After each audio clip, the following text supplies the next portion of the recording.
Hi dear, hope all are well by the grace of Almighty Allah. I'm totally fine. Today we will discuss a grammar topic, and in this topic we discuss adjective, and we know in any kind of sentence adjective is very important because it's discuss the good side and bad side of noun and pronoun. So let's start.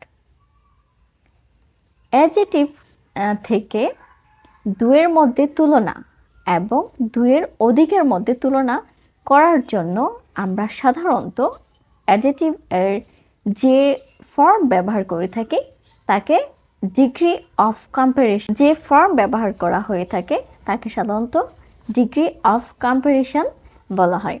অ্যাডজেক্টিভের তিনটা form: positive, comparative, superlative.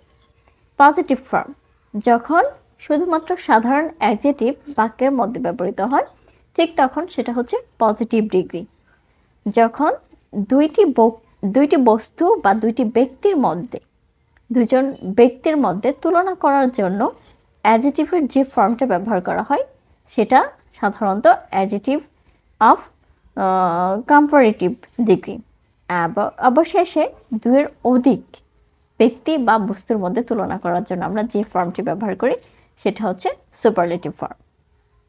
Thank you.